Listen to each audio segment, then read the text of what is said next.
दर्शकों स्वागत है आपका विदिशा एमटी न्यूज में। मैं हूं कृष्णकांत सिंघारिया। अब देखते हैं दिन भर की खास खबरें।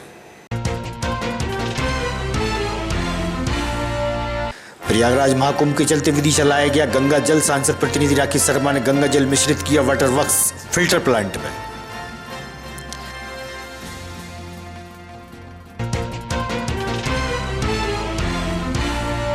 शास्त्री नगर स्थित वर्मा हॉस्पिटल में इलाज के दौरान 24 वर्षीय ज्योति रघुवंशी की हुई मौत। गुस्साए परिजनों ने किया हंगामा, रोड पर लगाया जाम।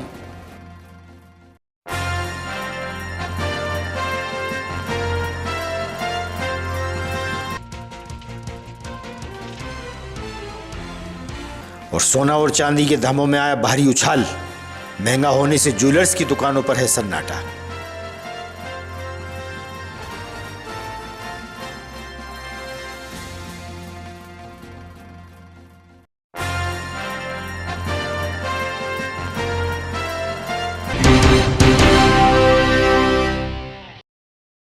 अब खबर विस्तार से। विदिशा नगर पालिका द्वारा महाकुंभ के चलते प्रयागराज से गंगा जल लाकर वाटर वर्क्स स्थित फिल्टर प्लांट में, जहां से विदिशा वासियों के लिए घर घर पानी पहुंचाया जाता है, गंगा जल को बेतवा के जल में मिश्रित किया गया। 15 और 16 फरवरी को घर घर के लोगों को गंगा जल स्नान का लाभ मिलेगा। जो लोग प्रयागराज नहीं जा सके वह अपने घर पर ही गंगा जल स्नान का लाभ ले पाएंगे। सांसद प्रतिनिधि राकेश शर्मा व नेता प्रतिपक्ष आशीष माहेश्वरी से हुई चर्चा। इस मौके पर पार्षद गण सहित नगर पालिका अधिकारी कर्मचारी मौजूद रहे।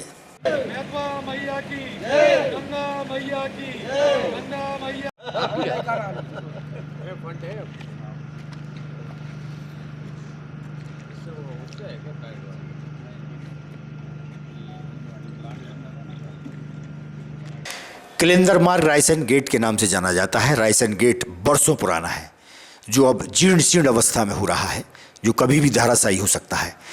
रायसेन दरवाजा को लेकर विदिशा विरासत ग्रुप के गोविंद देवली सहित क्षेत्रीय लोगों का क्या कहना है, सुनिए आप।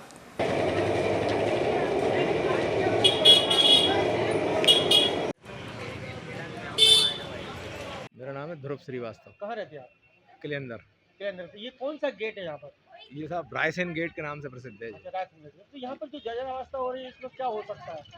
और ये तो साहब बहुत 1000 साल के पुराना लगभग इमारत है, और वो तो बहुत जर्जर है। अभी बारिश में भी एक बार वो टूट चुकी है, कुछ दुकानदारों को नुकसान भी हुआ है। यहाँ से रायसेन गेट के अंदर से लगभग कितने लोग प्रतिदिन निकलते होंगे? अरे साहब पूरा कलेंदर सबसे बड़ा, विदिशा का सबसे बड़ा मोहल्ला है ये कह सकते हैं। बल्कि उसमें एक ही मोहल्ले में कम से कम 10-20 जिला प्रशासन, नगर पालिका प्रशासन या प्रशासन विभाग क्या किसी हादसे का इंतजार कर रहा है क्या? अब साहब ये तो क्या कह सकते हैं, और देख लो आप खुद देख लो क्या स्थिति है। वो तो जनता भी देख रही है। कुलदीप सक्सेना। कहाँ रहते हैं आप? मैं यही किलेंदर पेड़ी चौराहा। ये कौन सा गेट है यहाँ पे? ये रायसेन गेट क्या स्थिति है इसकी? बहुत बेकार स्थिति है इसकी, तो क्या हो सकता है यहाँ पर? कभी भी कर सकता है ये। कभी भी कर सकता है। जी तो क्या जिम्मेदार किसी बड़े हादसे का इंतजार कर रहा है? बिल्कुल कर रहा है साहब। चल रहा है क्योंकि वैभव, विदिशा का वैभव और पुरातन संग्रहालय पुरातत्व कुछ चीज़ों को संजो रखता है। ऐसे में कुछ स्थान ऐसे रायसेन गेट है या अन्य स्थान है जर्जर अवस्था में दिखाई दे रहा है, उसके लिए क्या प्रयास किया जाएगा? विदिशा की विरासत के नाम से एक हमारे विदिशा के सजग नागरिकों का एक समूह है, जो विदिशा के वैभव को, विदिशा की ऐतिहासिक इमारतों को संवर्धन, सहेजने और संवारने के लिए प्रतिबद्ध है। विदिशा में किला था, किले के 3-4 गेट थे, उनमें से एक गेट ही बचा है जिसको रायसेन दरवाजे के नाम से जाना जाता है। तो रायसेन दरवाज़ा भी क्षतिग्रस्त होने की स्थिति में है। 2 साल पूर्व भी उसमें बहुत पेड़ पौधे उगाए थे और क्षतिग्रस्त होने को था, तो हमने तत्कालीन कलेक्टर को जानकारी में हमारे पूरे ग्रुप ने ये पत्र लाया था। तो उन्होंने जो झाड़ झंखाड़ वहाँ खड़े थे उनको खड़वा कर और फौरी तौर पर मरम्मत कराकर उसको सुनिश्चित किया था। अब पुनः वो रायसेन गेट की स्थिति ठीक नहीं है, तो हम जिला प्रशासन से और नगर पालिका से ये अनुरोध करते हैं। दुर्भाग्य से वो रायसेन दरवाज़ा ना तो स्टेट आर्कोलॉजी के अंडर में है, ना सेंट्रल की ASI के अंडर में भी नहीं है। ये तथ्य भी महत्वपूर्ण है, तो इसलिए उसको नगर पालिका या जिला प्रशासन उसको संवर्धन कर सकते हैं। शादी विवाह का सीजन चल रहा है। वहीं शादी विवाह में दूल्हा दुल्हन के लिए जेवर की खरीदी होती है, लेकिन देखने में आया कि अंतर्राष्ट्रीय बाजार में उथल पुथल होने से सोना व चांदी के दामों में भारी उछाल आया है। सोना चांदी की खरीदारी अब आम लोगों के लिए सपना भर रह गया है। सर्राफ एसोसिएशन के अध्यक्ष संजय चौधरी से हुई चर्चा। वहीं राजेंद्र सोनकर ने भी महंगा होते जा रहे सोने और चांदी पर अपने विचार व्यक्त किए।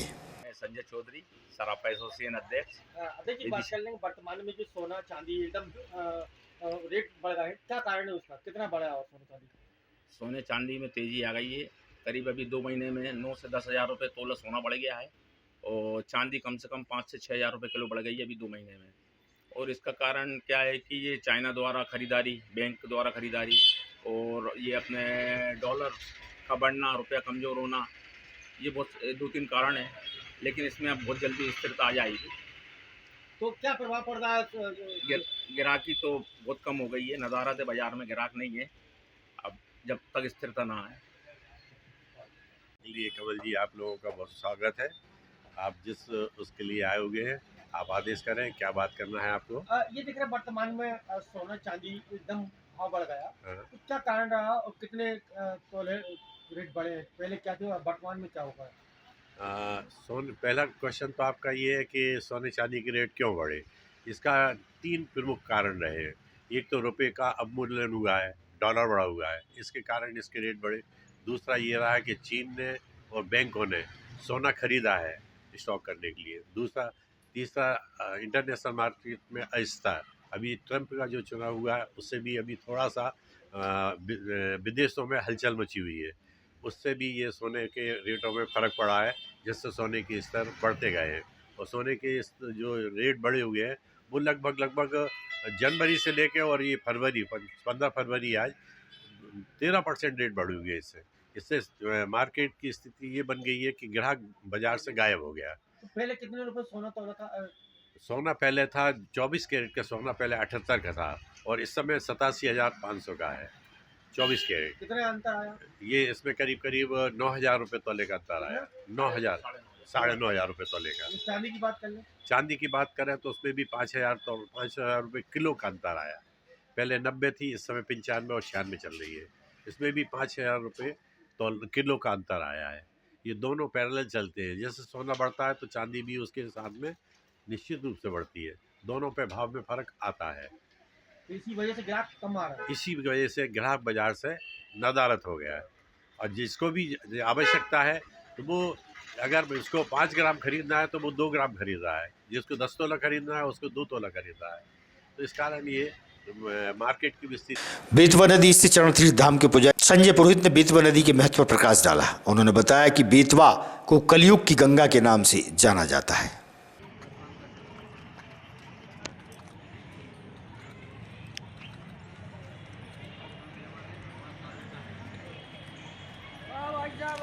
संजय पुरोहित है, मैं मध्य प्रदेश प्रांतीय पुजारी महासभा के अध्यक्ष एवं चरण तीर्थ का पुजारी हूँ। देखा जाता है कि यहाँ पर जब गंगा या प्रयागराज नहाकर आते हैं कुछ लोग, तो बेतवा नदी में नहाना क्या उचित है? ये है सनातन धर्म में मान्यता है कि जब भी तीर्थ में जाओ और वहाँ से जब लौटो तो सीधे घर नहीं जाते।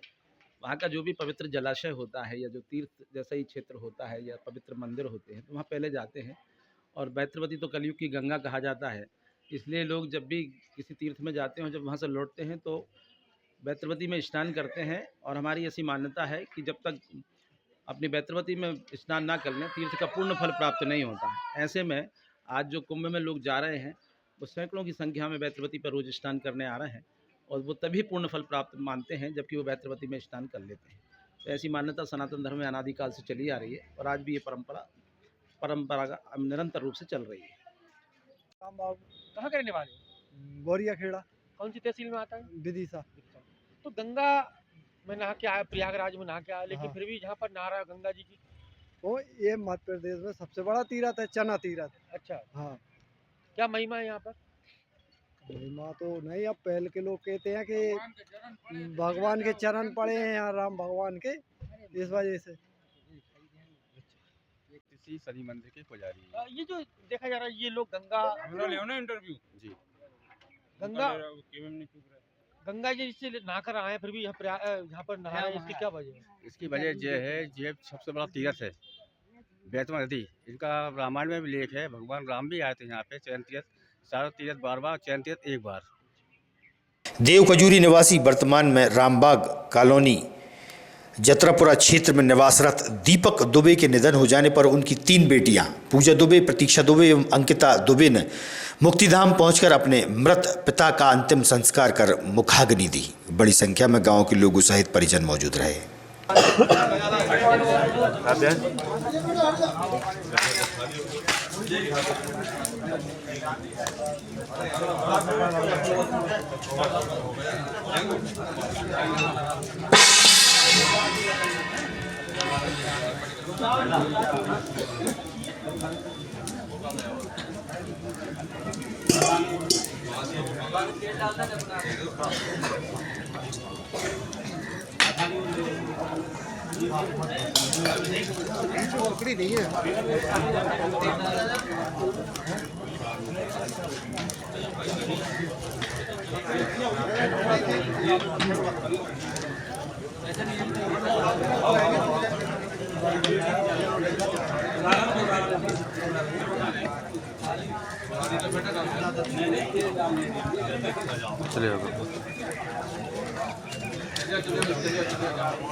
प्रयागराज में महाकुंभ में श्रद्धालुओं की अपार भीड़ और सड़कों पर लंबे लंबे जाम लगे हैं। विदिशा मध्य प्रदेश की बेटियों को जीने दो टीम के प्रमुख दीप सिंह कुशवाहा ने श्री राम राजा दरबार ओरछा धाम में सरकारी स्कूल में बेटियों को कपड़े भेंट किए। नमस्कार भारतवर्ष के सनातनियों, मैं दीप सिंह कुशवाहा विदिशा की बेटियों को जीने दो टीम से प्रयागराज में महाकुंभ चल रहा है, तो विदिशा मध्य प्रदेश की बेटियों को जीने दो टीम से मैं प्रयागराज पहुंचा था नवजात बेटियों को कपड़े बांटने के लिए, लेकिन वहां पर श्रद्धालुओं की अपार भीड़ रही, इसलिए हम किसी भी सरकारी अस्पताल नहीं पहुंच सके। तो इसके बाद हम मध्य प्रदेश के निवाड़ी जिले के ओरछा धाम राजा राम सरकार के प्राथमिक स्वास्थ्य केंद्र पहुंचे, जहां पर हमने छोटी छोटी नवजात बेटियों को कपड़े भेंटकर उनके उज्जवल भविष्य की कामना की है। हमारे द्वारा बेटी के जन्म पर बेटी को देश भर। विदिशा के शास्त्री नगर स्थित बर्मा हॉस्पिटल में ग्राम मुर्रा पीतम्बर निवासी 24 वर्षीय ज्योति रघुवंशी के इलाज के दौरान मौत हो गई थी, जिसे डॉक्टर छुपाते हुए उसे गुपचुप तरीके से जिला अस्पताल ले गए थे। बाद में अस्पताल में भी हंगामा किया था। आज पीएम के बाद मरीज के परिजन के साथ साथ रघुवंशी समाज के लोग भी यहाँ एकत्रित हुए। सांची मार्ग पर उन्होंने चक्का जाम कर दिया। चक्का जाम कई घंटे तक जारी रहा। वहीं आवागमन भी पूरी तरह प्रभावित रहा। सभी आंदोलनकारी और परिवार के सदस्य डॉक्टर शरद कुशवाहा के खिलाफ एफआईआर दर्ज कराने की मांग पर अड़े रहे और लाइसेंस निरस्त करने की मांग लगातार करते रहे। वहीं वर्मा क्लिनिक को भी सील करने की मांग की गई थी। तहसीलदार, एसडीएम, सीएसपी सहित अन्य अधिकारियों की समझाइश के बाद भी परिजन मानने को तैयार नहीं थे। तब त्वरित कार्रवाई करते हुए सीएमएचओ डॉक्टर योगेश तिवारी द्वारा वर्मा क्लिनिक को सील करने की कार्रवाई की गई। यहाँ परिजन चक्का जाम से तो हट गए, लेकिन वह अपनी मांग डॉक्टर शरद कुशवाहा के खिलाफ कार्रवाई को लेकर लगातार अड़े रहे। चक्का जाम बंद करने के बाद वह कलेक्ट्रेट पहुंचे और फिर कलेक्टर से शिकायत करते हुए इस मामले में डॉक्टर पर कार्रवाई की मांग की और उनके खिलाफ हत्या का प्रकरण दर्ज करने की मांग की गई। सर पूरे मेडिकल, आप ये सामने मेडिकल पे बोर्ड देख लो, पूरे मेडिकल कॉलेज के डॉक्टर नर्सिंग होम चला रहे हैं सर। इन पे कब तक कार्रवाई होगी? अच्छा एक बात बताइए, ये जो पोस्टमार्टम किया है, वीडियोग्राफी वगैरह है उसका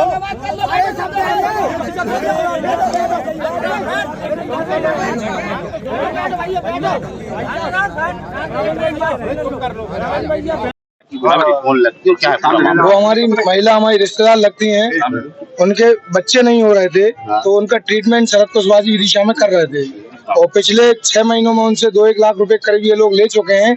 कल भी वो इलाज कराने के लिए आए थे तो उनसे बोला कि हम जांच करने ले जा रहे हैं। उनको श्रीमती ज्योति रघुवंशी जी को ये ऑपरेशन थिएटर में ले गए और वहां से कौन सा इंजेक्शन दिया क्या दिया कोई जानकारी नहीं है।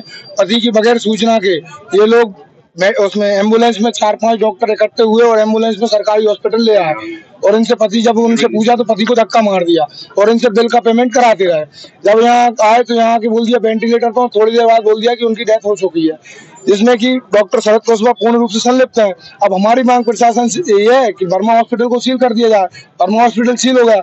शरद कुशवाहा एक ऐसे डॉक्टर, इनके पिछले भी कई केस ऐसे हैं कि जिनमें अक्सर महिलाओं की मौत हो जाती है, बिफोर डिलीवरी आफ्टर डिलीवरी बच्चों की डेथ हो जाती है। ये चीज अभी 6 महीने पहले दीपावली पर भी एक करी चमड़ा की महिला की मृत्यु हुई थी।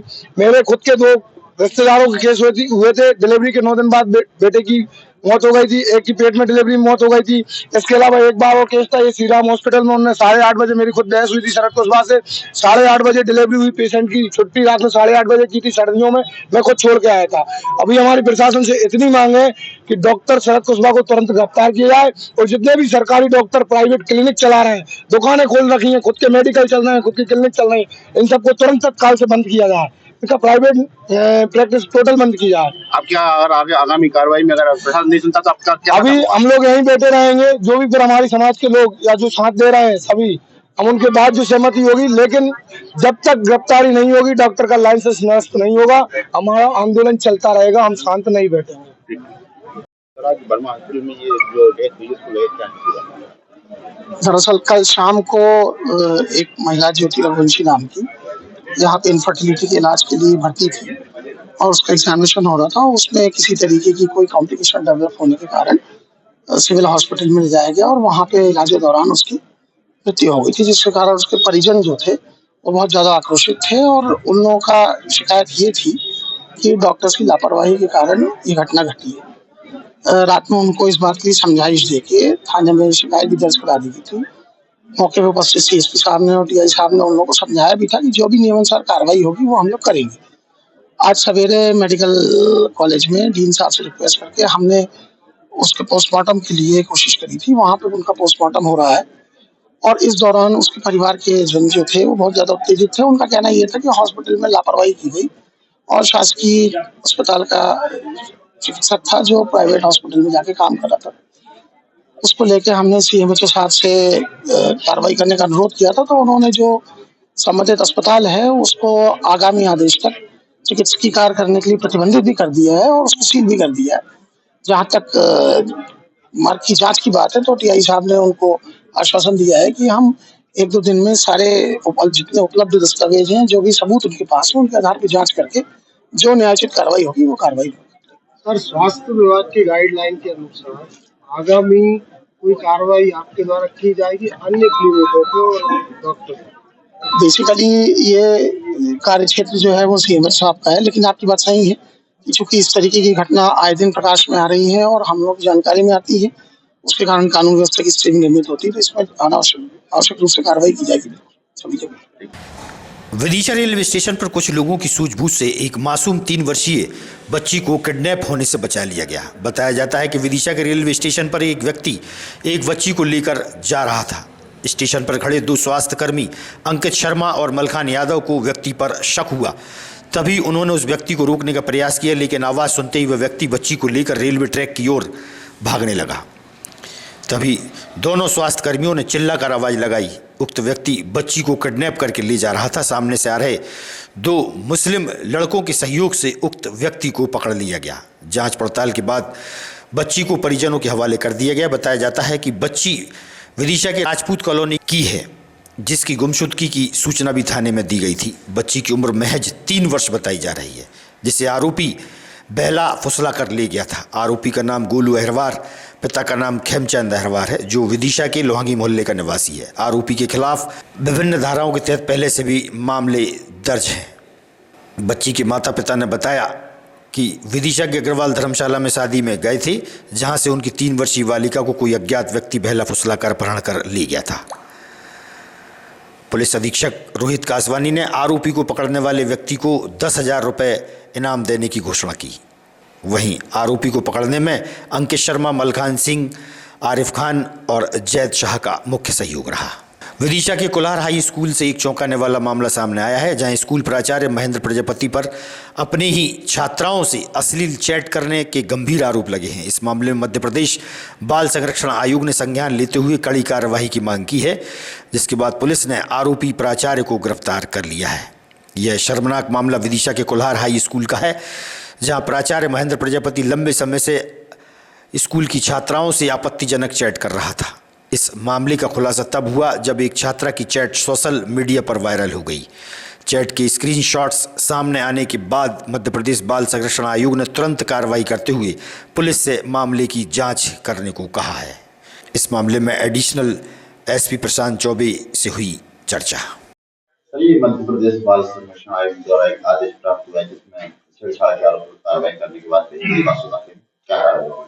ये एक एक्चुअली एक चैट वायरल हुआ था, उसके पश्चात रिपोर्ट प्राप्त हुई पुलिस को, तो पुलिस ने तत्काल इसमें प्रकरण पंजीबद्ध किया है। जो कुल्हार एक शासकीय विद्यालय है, हाई स्कूल है, उसके प्रभारी प्राचार्य जो हैं उनके खिलाफ, महेंद्र प्रजापति ने खिलाफ एक रिपोर्ट प्राप्त हुई, जिसमें पुलिस ने छेड़छाड़ और पॉक्सो एक्ट की धाराओं के अंतर्गत प्रकरण पंजीबद्ध किया है। आरोपी को भी उसमें गिरफ्तार किया गया है और इसमें विवेचना की जा रही है। इसमें बच्चियों के साथ चैटिंग करना और उनको गलत तरीके से उनसे पेश आने की बात सामने आई है। अभी न्यायालय बयान कर बच्चियों के होंगे तो उसमें और भी बात सामने आएगी, तो इसमें विधिवत कार्रवाई, वैधानिक कार्रवाई की गई और उसमें आगे जैसे भी साक्ष्य मिलेंगे कार्रवाई की जाएगी। कब का मामला है? ये मामला पुराना बताया जा रहा है, पहले से चल रहा था। रिपोर्ट अभी प्राप्त हुई, जिसमें इसमें अपराध पंजीबद्ध किया गया है और उसमें डिटेल और सारे। कलेक्ट्रेट की बेतवा के सभागार में कलेक्टर रोशन कुमार सिंह द्वारा समीक्षा बैठक आयोजित की गई। अपर कलेक्टर अनिल डामोर, जिला पंचायत सीईओ ओपी सनोडिया, जिले भर के एसडीएम, तहसीलदार व नायब तहसीलदार भी मौजूद रहे।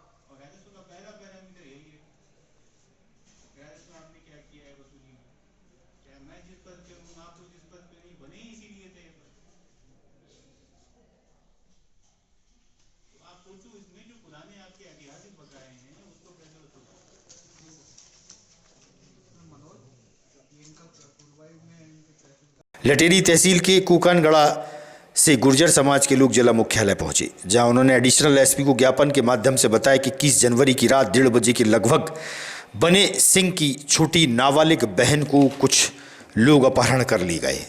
लटेरी थाने में न्याय न मिलने पर जिला मुख्यालय पहुंचे, जहां उन्होंने अपनी व्यथा सुनाई और उन्होंने बताया कि वृद्ध माता पिता के साथ मारपीट की और घर में आग लगा दी। मेरा नाम बना गुर्जर है। बना गुर्जर कहाँ के रहने वाले हैं? ग्राम कोकनगढ़। कौन सी तहसील? तहसील लटेरी। यहाँ पर आज शिकायत करने के लिए आज किस चीज़ की शिकायत करने आए?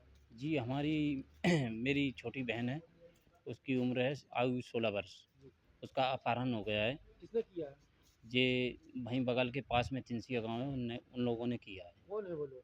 वो लोग वहीं के हैं, पास के बने सिंह गुर्जर, उसके भाई थे 3-4 जने और अन्य लोग थे 20-25 लोग, जो रात के करीबन 1:30 बजे आकर हमला किया, घर पे लठबाजी करी, माता पिता के साथ मारपीट करी। अभी तक कोई सुनवाई नहीं हुई, ना तो हमारी बच्ची का पता है। अगवा ये फैल रही है कि समाज में भी कि आपकी लड़की मर चुकी है। वो नाबालिग थी सर।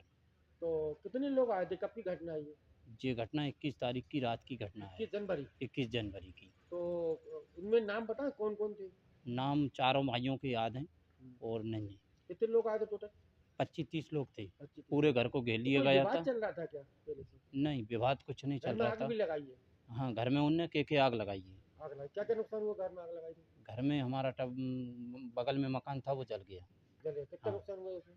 इसमें हो गया होगा हमारा 10-12 हज़ार का नुकसान हो गया। कुछ सामान जल गया है। माता पिता कहाँ है आपके? माता पिताजी को पैरालाइज की है तकलीफ, उनमें भी लट दी गई और माता के साथ लड़ती है। माता को अटैक है, वो भी घर पे वैसे ही पड़ी हैं, कोई कार्रवाई नहीं हो पा रही। इसलिए पुलिस में रिपोर्ट दर्ज करी थी? पुलिस में रिपोर्ट दर्ज करी थी। फिर क्या हुआ?